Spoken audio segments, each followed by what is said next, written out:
정신아마. 안녕하세요. 그동안 평안하셨습니까? 네.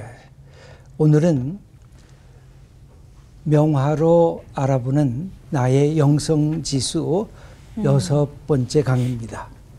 남자에게 여자는 어떤 존재인가? 이런 주제를 갖고 함께 나눠보려고 합니다. 오늘 주제 들어가기 전에 네. 지난주 강의 기억나는 것 있으시면 예. 누구나 살면서 잘못 내진 실수를 하고 후회를 하잖아요. 근데 그 회개가 없는 후회는 정말 파멸로 이끈다. 네, 그 후회만 해서는 안 된다. 회개 없이. 예. 이 말씀이 정말 기억에 남습니다. 예. 후회만 있으면 내 자신이 오늘과 내일 향해서 나가지 못하게 하고 어제로 나를 제한시키고 그 속에 나를 매몰시키는 위험성이 늘 있기 때문에 회개로까지 나가야 된다. 네. 그래서 저는 그 지난 시간에 렘브란트의 두 그림이 생각이 나요. 그 하나는 그 유다의 그 후회하는 모습과 하나는 베드로의 회개하는 이제 그림의 모습이었는데 저는 유다의 육성이 들리더라고요. 그 그림을 보면서 그 많은 종교 지도자들 앞에서 사실은 내가 그럴 생각이 없었는데 맞아. 나한테 돈을 준다고 하길래 내가 어쩔 수 없이 그 돈 때문에 그랬지 나는 그런 의도가 없었다. 그 사람들 때문에 내가 지금 이 지경이 됐다. 어떻게 하면 좋냐. 마치 하소연을 하고 있지 않을까라는 생각이 들었고 베드로는 하나님 앞에서 하나님 나의 이 연약한 모습을 불쌍히 여겨달라 이렇게 기도하지 않았을까. 그래서 그들의 끝을 우리는 이미 다 알고 있잖아요. 그러니까 엄청난 차이잖아요 그게. 그래서 정말 베드로처럼 하나님 앞에서 내가 나의 잘못을 후회해서 끝나는 것이 아니라 회개까지 나아가야겠다. 그것이 얼마나 큰 은혜인가라는 걸 다시 한번 깨달았던 것 같아요. 그림을 네. 잘 해설해 주셨습니다. 감사합니다. 네. 저는 그 렘브란트가 자기 자신을 그 아주 그냥 방탕하게 사는 탕자로도 그리고 바울의 모습으로도 그렸잖아요. 자화상을. 근데 요즘 유행하는 말 중에 이생망이라고 이번 생 망했어가 있거든요. 그게 회개를 모르는 사람들이 하는 말이구나 이런 생각이 드는 거죠. 만약에 회개를 알면 사실 이번 생을 언제라도 리셋을 시켜주는 하나님 진정한 회개가 있는데 그 사람들이 좀 이 말이 없어졌으면 좋겠고 진정한 회개가 그 자리를 좀 차지했으면 좋겠다는 생각이 들었어요. 맞아요. 우리가 어떻게 보면 시간은 제한되어 있죠. 네. 그럼에도 불구하고 하나님이 우리의 삶을 리세팅하는 네. 다시 출발하게 하는 가장 중요한 선물이 야 회개해라. 내 앞에 다 토해내라. 그래서 너의 상처로부터 자유롭고 내가 갖고 있는 과거에 그 잘못된 것에 얽어매여 있던 건 내가 다 풀어주고 너를 자유케 하리라. 네. 이 말씀을 끊임없이 들어야죠. 맞아요. 그죠? 진짜로 하나님 딱 만난 순간이 항상 그랬던 것 같아요. 회개가 엄청 한 다음에 갑자기 기쁨이 오면서 맞아요. 하나님이 싹 들어오시잖아요. 맞아요. 예. 저는 어리석은 부자 그림이 생각이 나는데요. 그 렘브란트가 그 젊은 나이에 그걸 그렸다고 알려주셨는데 어떻게 이렇게 젊은 나이에 어떻게 보면 그 성경 구절에 어리석은 자여 오늘 밤 내가 내 영혼을 취하면 어떻게 하겠느냐라는 거기에 감동을 받아서 그러니까 젊은 나이에 이런 생각을 했을까 그런 생각이 들었고 한편으로는 이 수업 통해서 그림에 대한 상식이 늘어나서 나중에 너무 막 써먹을 때가 많을 것 같더라고요. 예. 사실 이 화가들이 깊은 성찰을 하고 있는 것 같아요. 그래서 인간의 내면의 세계와 그 속에 나타나는 인간의 가치관 이런 것까지도 그림으로 잘 표현해주고 있는 것 같습니다. 오늘 수업 명화로 알아보는 나의 영성지수 6강 남자에게 여자는 어떤 존재인가? 남자에게 여자는 어떤 존재인가? 몇 가지 서론적인 문제를 우리 한번 나눠봤으면 좋겠습니다. 언제 누가 내게 여자로 다가왔는가? 남자들에게는 그런 시기가 있거든요. 갑자기 어느 날 여자로서 누군가가 내게 다가옵니다. 그게 초등학교 시절일 때도 있고 중학교 시절일 때도 있고 우리는 그것을 사춘기라 그렇게 이야기를 하죠. 봄을 생각하는 마음이 다른 것이 아니라 뭔가 내 육체적으로 성적인 충동도 일어나고 나하고 다른 성을 갖고 있는 존재구나. 그것에 대한 호기심과 관심이 생겨지는 그런 단계인데 우리가 한자어로 호자를 보면 너무 잘 만든 것 같아요. 맞아. 여자와 남자가 네. 함께 있으면 좋다는 것이죠. 그래서 여혐, 남혐이라고 하는 요새 이 사회적으로 나타나는 이런 말들이 한편으로는 걱정이 되는 거죠. 네. 당연히 여자가 남자와 남자가 여자가 있으면 서로 흐뭇한 감정, 서로 보고 싶은 감정을 느끼는 것은 하나님이 우리에게 주신 자연스러운 감정이다. 그렇게 생각을 할 필요가 있습니다. 그런데 이 자연적인 감정이 성이 다를 때 어떤 것으로 이게 더 발전을 하느냐면 성적인 충동과 욕망으로 바뀌어지기 시작을 합니다. 제가 고린도전서를 강의를 할 때 성은 불이다 이런 강의를 한 것 아마 기억에 없나요? 있나요? 성은 불이다. 네. 그래서 마치 불과 같아서 이것을 컨트롤하지 않으면 막 집 전체를 불태우는 화재가 일어나고 이걸 컨트롤하면 어머니가 맛있게 음식을 만들어주는 요리하는 도구로 사용할 수도 있고 맞아. 추운 겨울에 우리를 따뜻하게 만드는 그런 멋진 수단으로 사용을 할 수가 있는 것입니다. 그래서 절제가 된 성은 축복인데 절제 없는 성의 추구는 한 인간을 망가뜨리고 파멸시키는 그런 재앙이 될 수가 있습니다. 그렇게 될 때 문제는 뭐냐면 사랑은 사라지고 성의 쾌락만이 사람을 붙잡게 되는 그런 위험한 지경까지 이르게 됩니다. 그래서 남자로서 늘 여성을 바라볼 때 두 가지 관점이 있습니다. 하나는 여인으로서 사람인가 아니면 사람으로서 여인인가. 이게 비슷한 것 같은데 굉장히 다르죠. 마태복음 5장 28절의 말씀을 읽어주시겠습니다. 나는 너희에게 이르노니 음욕을 품고 여자를 보는 자마다 마음에 이미 간음하였느니라. 예수님의 산상설교에 나타나는 말씀인데 남자들이 이 말씀을 들을 때마다 이걸 어떻게 해석해야지 이 말씀을 들을 때마다 아주 당혹해하고 힘들어하는 구절 중에 하나가 이 구절입니다.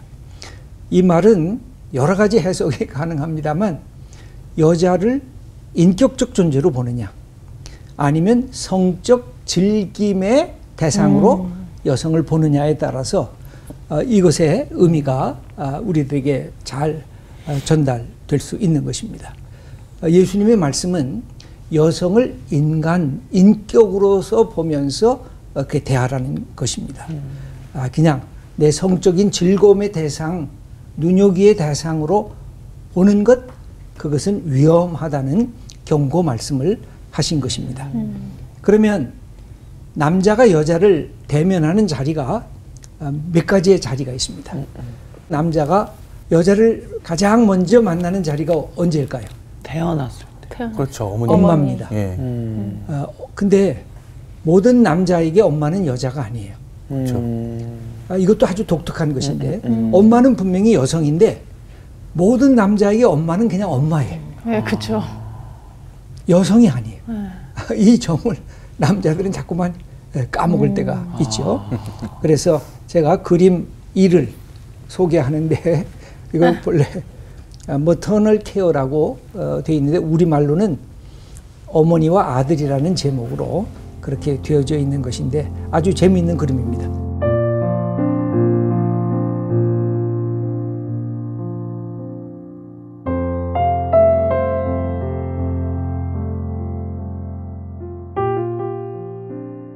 어렸을 때 엄마가 뒤에 있으면 엄마와 함께 있으면 남자 아이들은 자신만만한 것입니다. 뻘거벗어도 자신만만한 것이고 오줌을 누는 그 모습인데 다 보여줘도 부끄러움이 없는 그 모습입니다. 옆에 아마 누난지 옆에 있는데 그 자기 동생이 쉬하는 것을 이렇게 지켜보고 있는 장면인데 아주 흥미롭죠? 밀레가 그린 그림인데 자연스러운 그 남자 아이의 그 오줌 누는 모습을 그대로 엄마와 함께 있는 모습을 그려준 것인데 어릴 때 남자는 엄마만 있으면 아주 내 스스로가 자랑스러운 존재가 됩니다. 그래서 어렸을 때 엄마는 나의 든든한 후견자이기도 합니다. 그러니까 어렸을 때 엄마가 내 옆에 없다. 엄마의 부재 경험. 이것은 최악의 트라우마죠. 그래서 성경에는 고아, 불쌍한 존재다. 하나님도 불쌍히 여기는 그런 존재가 고아인 것입니다. 이게 어머니를 만나는 게 첫 번째 여성에 대한 만남입니다. 그 다음에 두 번째는 샤갈의 아가서 연작입니다.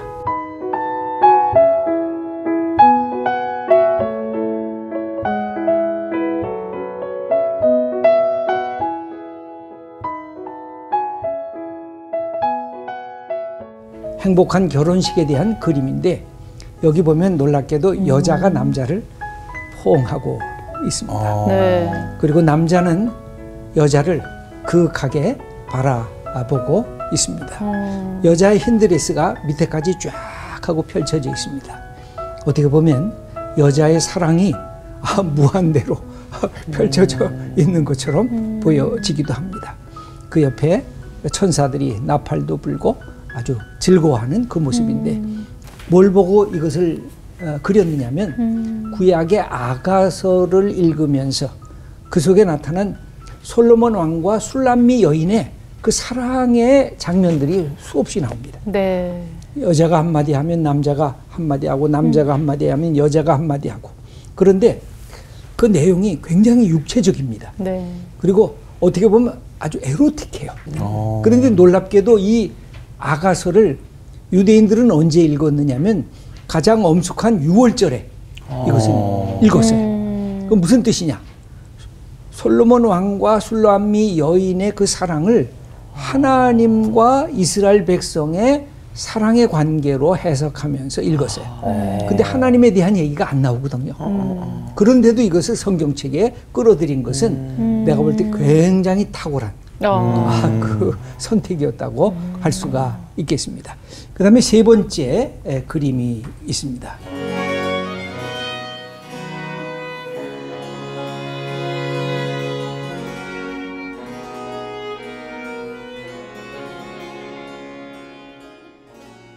렘브란트의 유대인 신부 그림입니다. 아마 이삭과 리브가 부부의 따뜻한 정이 소통하는 그런 그림으로 보여집니다.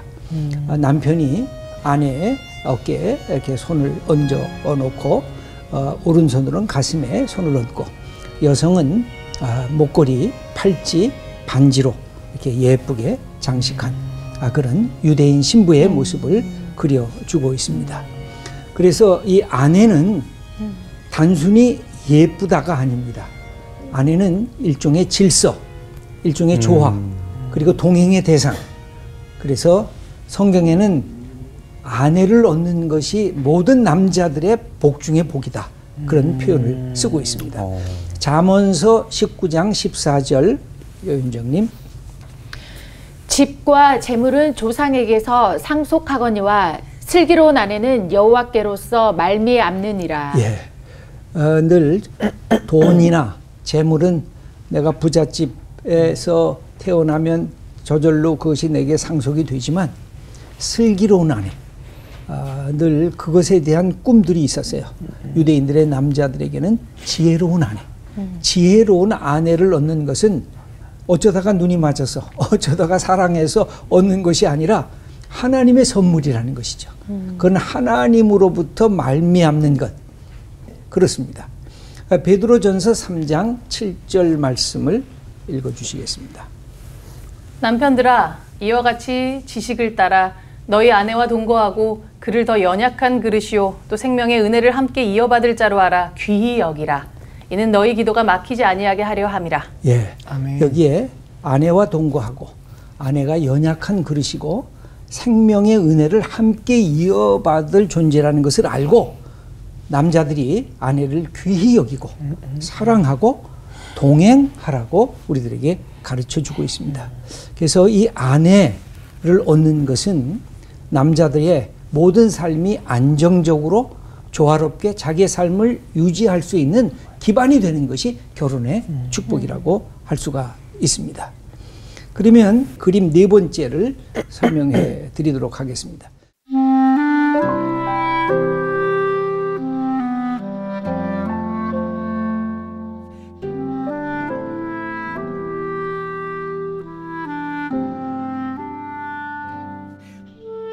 밀레의 만종인데 너무나 잘 아는 그림입니다. 여기에 얽혀진 슬픈 이야기도 있습니다. 근데 여기서는 그런 얘기를 말씀을 다 못 드리고 감자 수확을 하면서 그 앞에 그 바구니가 있습니다. 거기에 감자가 있고 두 부부가 같이 저녁종이 울릴 때 기도하는 그런 모습인 것입니다. 이것은 파리 근교에 바르비종이라고 하는 그 배경이 된 곳이 있는데 여러분들이 가보시면 그 장소가 그대로 이렇게 놓여져 있어서 사진을 찍게 되어 있는 장소가 있는데 부부가 나이가 들면 뭐가 될까요? 친구가 되는 것입니다. 서로가 있으면 그냥 좋은 거예요. 있으면 편안해지는 거예요. 있으면 감사한 거예요. 그 부부의 축복은 바로 그런 것이에요.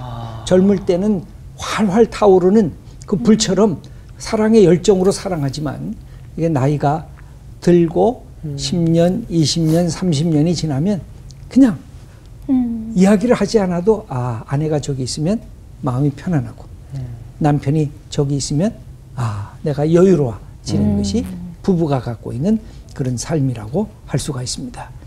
이런 것을 생각하면서 남자에게는 평생 3가지 여인상이 존재합니다. 남자는 어떤 여인상을 원하냐? 첫째는 비너스, 둘째는 이브, 셋째는 마리아. 이 3가지 여인상을 다 요구하는 거예요. 이게 남자가 그래서 욕심쟁이라고 할 수가 있는데, 그래서 여기 그림 5번째를 보면 보티첼리의 비너스의 탄생이라고 하는 유명한 그림입니다.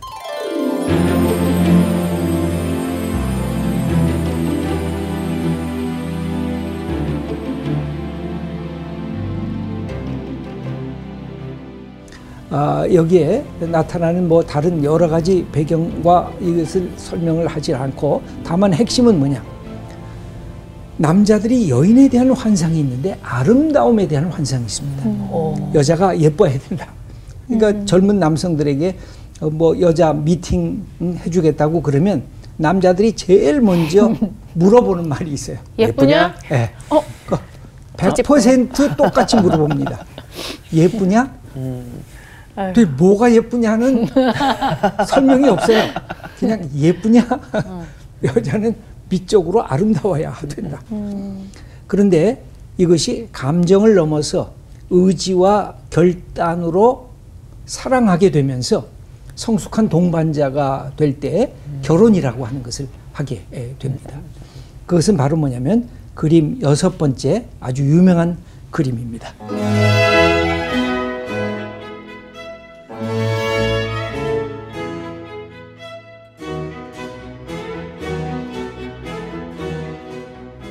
클림트의 아담과 이브라고 하는 이 그림인데 남자들은 이 그림만 보면 완전히 빠져들어갑니다.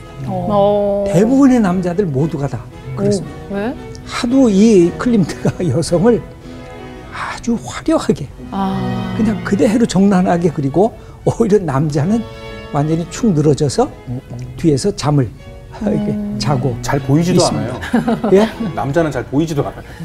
잘 보이지도 않아요. 저 위에 시커매갖고. 시커매가지고 이렇게 하고 여성을 아주 화사하게 그 모습을 그렸는데 여기에 2가지 모습이 있습니다. 하나는 소위 팜 파탈이라고 하는 파괴의 운명을 가진 매력적인 여성, 그렇죠? 남자를 유혹해가지고 남자를 파멸시키는 그 여성의 이미지가 한쪽에 있습니다.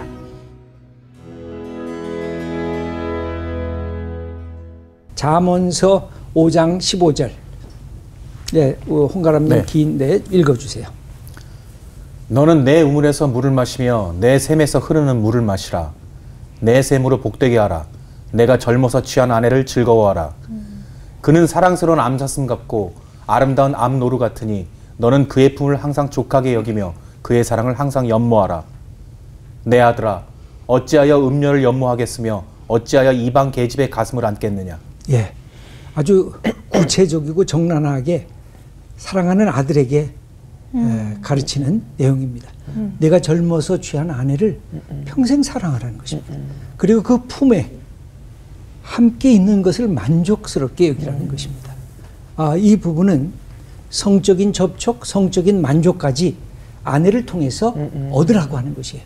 그래서 다른 여인에게 내 눈을 한눈 파지 말고 내 사랑스러운 아내와 함께 즐거워하라고 가르치는데 그런 점에서 여인이 갖고 있는 아주 독특한 매력이 여기에 들어오게 되어 있습니다.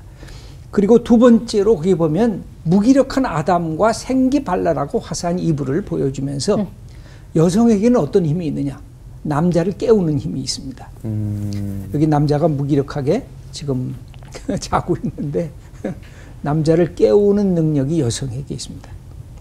예, 남자를 파멸시키는 능력도 여성에게 있고 남자를 깨우는 능력도 여성에게 있습니다. 남자를 이끄는 능력도 여성에게 있습니다. 참으로 놀라운 것은요, 우리의 삶의 모든 걸 남자가 결정했어도 집에 가서 하룻밤 자고 오면 다른 결정을 남자들이 하는 경우들이 굉장히 많이 봅니다. 왜 그럴까요? 집에 가서 아내한테 얘기했더니 안 돼. 혼나고. 그건 안 돼. 혼나고 욕먹고. 그러면 모든 남자들은 그 다음날 가서 안 돼. 나 못해. 그가 나 안 가. 이렇게 결정을 하는 게 아내가 뒤에서 돕지 않으면 모든 남자들은 올스톱이 됩니다. 이게 갖고 있는 이브의 힘이었고 이것이 갖고 있는 여성의 힘이라고 할 수가 있습니다. 그러니까 아담이 갖고 있었던 찬감, 우리 김보규님 창세기 2장 23절을 한번 읽어보겠습니다. 아담이 이르되 이는 내 뼈 중에 뼈요 살 중에 살이라. 예, 그 여인을 보면서 찬탄을 하거든요. 이렇게 막 즐거워하고 사실 이것이 얼마나 소중한 것인지 몰라요. 남자가 여자를 보면서 찬탄하고 좋아하고 기뻐하고 그래서 사랑이 시작이 되는 거거든요. 그래서 함께 아름다운 가정이 꾸며지는 것이고 더불어 사는 축복의 역사가 계속해서 이루어지는 것이라고 할 수가 있습니다. 그 다음에 이 남자에게 있는 또 하나의 여성상이 있습니다. 그것은 미켈란젤로의 피에타라고 하는 어머니 상입니다.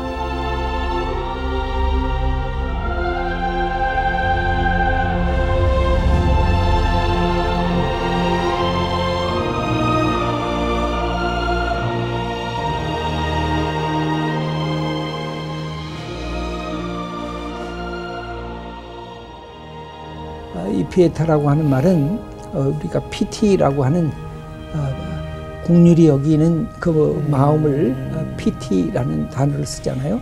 그 피에타, 비탄 또는 슬픔 이런 것을 표현하는 라틴어입니다.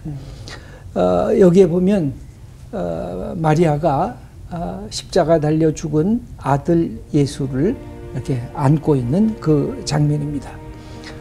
아들에게 있어서 어머니는 영원히 그 품에 안기고 싶은 그런 존재입니다.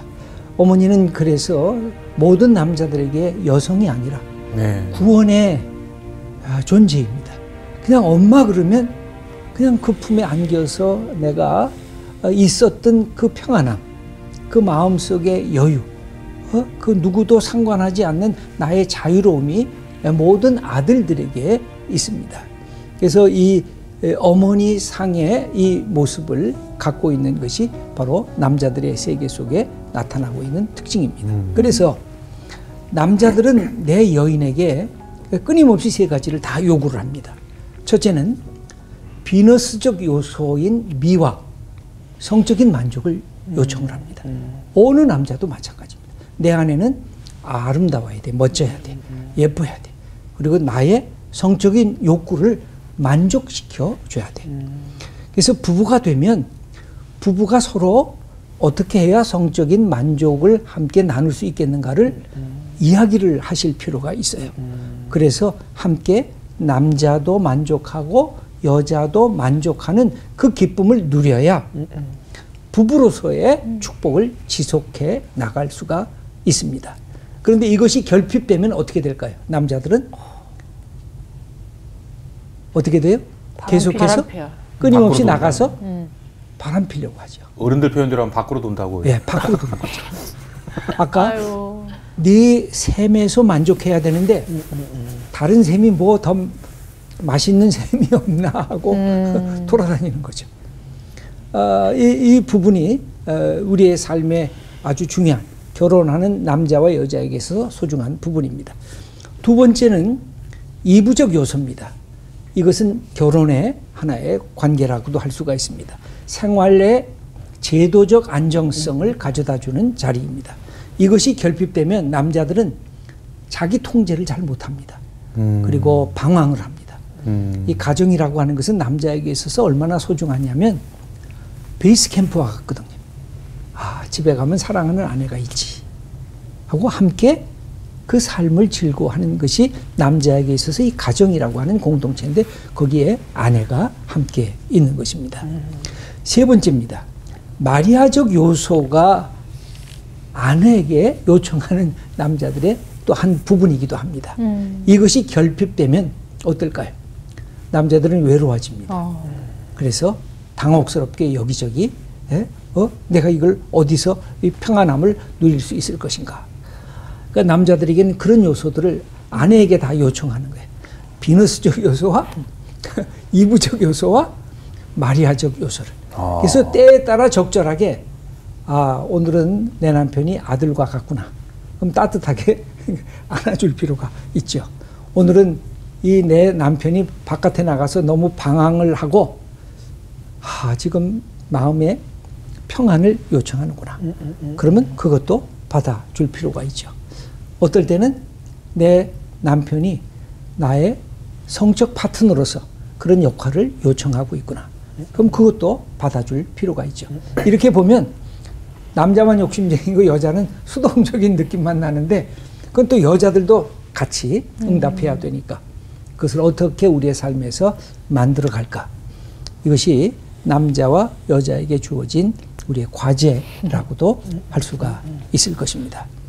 이 부분에서 가장 자기의 삶에 실존적으로 흔들렸던 인물 하나를 여러분들에게 소개하려고 합니다. 그림 8번째입니다.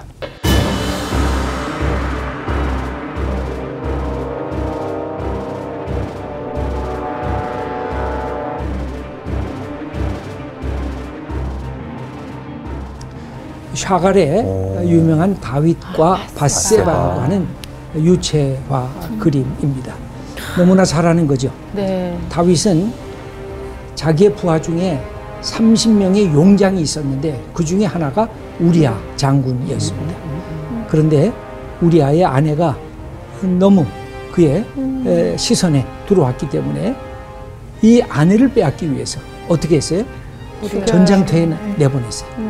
그리고 치열한 전쟁터에 있을 때 그 요압 장군한테 후퇴하라 그랬어요. 그래서 어떻게 됐어요? 우리아가 그냥 전장터에서 죽임을 당하게 되는. 그러니까 다윗이 아주 못된 군주였죠. 거기에다가 아내까지 빼앗아 버렸습니다. 이게 판단력을 상실한 다윗입니다. 그런 점에서 다윗의 큰 문제점이 있었는데 여기에 샤갈은 이것을 어떻게 그렸느냐. 다윗의 얼굴과 밧세바의 얼굴을 이렇게 같이 합해버렸어요. 네. 이 그림이 너무 신기해요. 그 다음에 위에 보면 빨간색의 천사가 악마 같아요. 꼬드기는 거예요. 너 밧세바 취해라. 그래서 여기에 파란색의 자가 나쁜 나이 거기에 응답을 하고 있어요. 그다음에 밑에 두 손을 모아놓고 있습니다. 저는 이걸 기도하는 장면으로 생각을 해봤습니다.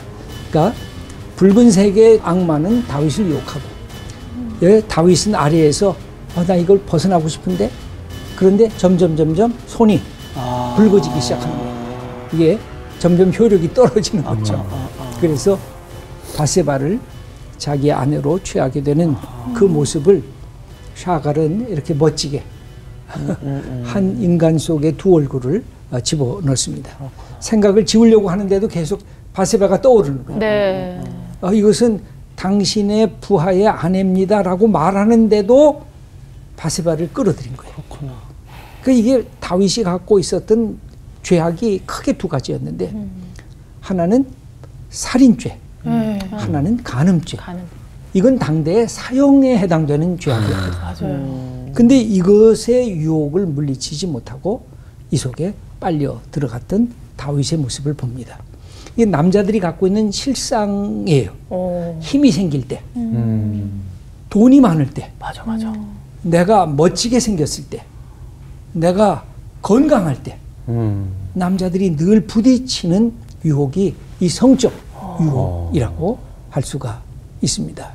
네, 그러면 어떻게 극복해야 될까요? 어떻게 극복해야 되느냐? 기도만이 살 길인가요? 운동? 이게 남자의 노력도 필요하고 여자의 노력도 같이 그래서 필요한 것이죠. 아까 말씀드린 대로 남자에게 내 아내의 품으로 만족해라 하고 가르치잖아요. 동시에 여자는 나도 내 남편으로 만족해야 되는 이 관계가 두 사람의 관계 속에 계속 지속될 필요가 있죠. 그 점에서 부부란 평생 서로 만나고 서로 위로해주고 서로 격려해주고 서로 즐거움으로 만족시키는 그 노력을 함께 가야 할 당위성과 필요성을 갖고 있는 존재죠. 그 부부는 제일 처음에는 어떻게 해요? 서로 마주보다가 그 다음에 나이가 들면서는 마주보면서 앞을 향해서 다시 한 걸음씩 나아가야 되는 그런 존재로 승화될 필요가 있죠. 그러니까 남자들에게는 늘 위험한 부분이 있습니다. 그러니까 모든 남자들이 그것을 경험을 해요. 갑자기 예쁜 여자가 지나가면 이렇게 자기가 지금 애인하고 데이트하다가도 남자는 예쁜 여자가 지나가면 어떻게 해요? 눈 돌아가죠. 눈이 이렇게 돌아간다고요. 정말 이해가 안 가네. 그죠? 제일 그럴 것 같아, 제일 그럴 것 같아. 제일 그럴 것 같은데 왜 그래? 이 옆에 있었던 여자 애인이 툭 친다고. 당신 어디 봐, 어디 나하고 같이 있으면서. 그 남자의 생리적으로 그렇게 돌아가게 돼 있어요. 그러니까 그것을 이해해 주면서 난 저 여자보다 내가 더 멋진 여자야 하고 함께 이 관계를 지속해 나갈 수 있는 그런 마음의 여유나 그런 자세가 필요하죠. 그럼. 네, 사실 여자들도 눈 돌아가요. 정우성 같이 잘생긴 사람 멋진 지나가면 남자가 지나가면 돌아가죠. 이렇게 눈이 막 이렇게 목이 다 꺾일 정도로 돌아가니까. 이 사람에게 미에 대한 아름다움 또 성적인 아름다움이 이게 끌리는 게 다 있기 때문에 그래서 누가 매력 있다 그럴 때 요새 뭐라 그래요? 섹시하다는 말을 쓰잖아요. 네. 사실 근데 그게 좋은 말만은 아니에요. 섹시하다는 말은 성적으로 끌린다는 뜻이거든요. 그러니까 그냥 예쁘다 아름답다가 아니라 성적 욕망이 생기고 성적 충동이 생긴다는 뜻이거든요. 네. 그래서 이 섹시하다는 말을 요새 너무 자주 쓰는 이 경향성이 있는데 그 말 자체에 또 하나의 그 위험한 부분이 있다는 것도 우리가 인식할 필요가 있는 것 같습니다. 그런 말은 이제 아내한테만 써야지. 그래서 남녀 간의 사랑이란 하나는 치열하고 정열적인 사랑의 관계입니다. 그러니까 사랑에는 두 가지가 있는데 소유욕이 있어요. 너는 내 거야. 언제나 이것은 굉장한 특권을 지니고 있는 거예요. 너는 내 거야. 그 사랑에는 독점성이 있어요. 이 독점성이 없는 사랑은 벌써 식은 사랑이라고 할 수가 있어요. 내가 너 사랑하지만 너는 나만 사랑하지 말고 다른 남자도 사랑할 수 있어. 말이 안 되죠. 그쵸. 사랑은 항상 독점성이 있습니다. 근데 이 소유욕만 있으면 뭐예요? 상하 관계가 되잖아요. 하나는 주인이고 하나는 소유된 대상 아니에요. 그쵸. 근데 그 반대가 또 하나가 있어요. 나는 너를 위해 생명도 바칠 거야. 너는 내게 가장 소중한 존재야. 그러면서 주어도 아깝지 않는 사랑으로 내 사랑의 대상을 이렇게 높여주는 것. 이 두 가지가 우리 하나님도 우리를 볼 때 그게 있어요. 너는 내 거야. 다른 우상 섬기면 안 돼. 다른 신은 없어. 나만이 참된 하나님이야. 그래서 이스라엘 백성들에게 끊임없이 요구한 게 그것이었어요. 나에게만 예배를 해. 그 대신 하나님이 폭군적인 하나님이 아니셨던 게 뭐냐면 나는 너를 위해서 모든 것을 줄 수 있어. 그래서 주신 것이 뭐예요? 예수. 그의 사랑하는 아들 예수 그리스도를 너를 위해서 내가 다 내놓겠어. 이 두 가지를 하나님이 동시에 만족을 시키셨어요. 이 사랑의 위대성이라고 할 수가 있습니다. 그리고 이 남녀 간의 사랑, 부부 간의 사랑이 계속되면 그 다음엔 우정처럼 성숙하고 따뜻하고 반가운 사랑의 관계로 이렇게 변화되게 됩니다. 서로 마주보고 손을 잡다가 서로 앞을 향해 더불어가는 삶의 자리로 바뀌어집니다. 그래서 모든 남자들에게 있는 이런 속성, 내 여자에게 비너스와 같은 모습, 내 여자에게 이브와 같은 모습, 내 여자에게 마리아와 같은 이 모습을 요청한다는 사실. 그리고 남자들은 내가 이것을 어떻게 절제를 갖고 내 아내와 그리고 다른 여자를 대할 것인가에 대한 판단을 스스로 할 필요가 있습니다. 그래서 우리에게 마지막 적용하기를 보면 나는 여성을 만날 때 어떻게 여성을 대하는가. 여성으로서의 인간을 대하는 것은 결혼 전에 한 남자로서 내가 여성을 볼 때 내가 어떤 여성을 택할 것인가. 그래서 여성으로 먼저 보는 것이 가하다고 생각을 해요. 그래야 사랑이 시작이 되고 그래야 결혼까지 갈 수가 있으니까. 그런데 일단 결혼한 다음에는 여성을 볼 때 여성으로서 인간이 아니라 인간으로서의 여성으로 봐야 그 사람을 인격적으로 존중하고 인간적으로 대할 수가 있게 되는 것입니다. 내 아내만 여성으로서 인간으로 보시면 돼요. 그리고 내 아내가 아닌 모든 여성은 인간으로서의 여성으로 대하시면 우리가 갖고 있는 이런 여러 가지 유혹의 물결이 우리를 덮쳐올 때도 그것을 잘 이겨 넘어갈 수가 있을 것이라 우리가 그렇게 판단되고 그런 노력을 우리가 해야 할 것입니다. 그 다음에 결혼했다면 내가 남자인데 내 아내를 바르게 대하고 있는가? 내가 부족한 점이 있다면 뭘까? 한번 우리 남자들은 반성해 보시고 네. 우리 여성들은 도대체 남자들이 갖고 있는 저런 속성 그걸 때려 부실 수가 없어요. 그 속성이 있다는 걸 이해하시고 그걸 함께 이렇게 서로 마주하면서 그것을 조화롭게 만들어가는 그런 또 우리 여성들이 되었으면 좋겠습니다. 오늘 강의는 이것으로 마치겠습니다. 네. 감사합니다. 감사합니다. 너무 이해하기 쉽게 젠틀한 그런 강의였던 것 같아요. 진짜 어떻게 들으셨어요? 아니 사실 여자들이 좀 들어야 될 강의인 게 여자들은 자기 같을 줄 아는 것도 있고 남자들이 다 그런다는 생각은 안 하거든요. 내 남편은 안 그럴 줄 아는데 그게 아니네. 보니까 천하의 다윗도 넘어간 그런 상황이네. 하나님께서 만드실 때 이제 그 힘의 존재로 만드시다 보니까 여성에 비해 이게 생식기와 연결이 돼 있어서 이 선생님이 말씀하셨잖아요. 저 스포츠 많이 합시다. 스포츠 많이 하고 운동 많이 하고. 다른 쪽으로 좀 저기 아니네. 아내한테만 운통. 그렇지. 아내한테만 여성으로서의 인간으로 대하고. 나머지 모든 여성들한테는 그냥 인간인데 인간으로서. 여성이다. 나는 그냥 형이라고 불러요. 형이라 불러요. 여성이긴 하니까. 아무튼 네. 너무 좋은 시간이었습니다. 맞아요. 예, 감사합니다. 자, 우리는 또 감사합니다. 비너스와 이브와 또 마리아의 모습으로 또 살아가야죠. 바쁘다. 네. 한 주에 또 그렇게 살아냅시다.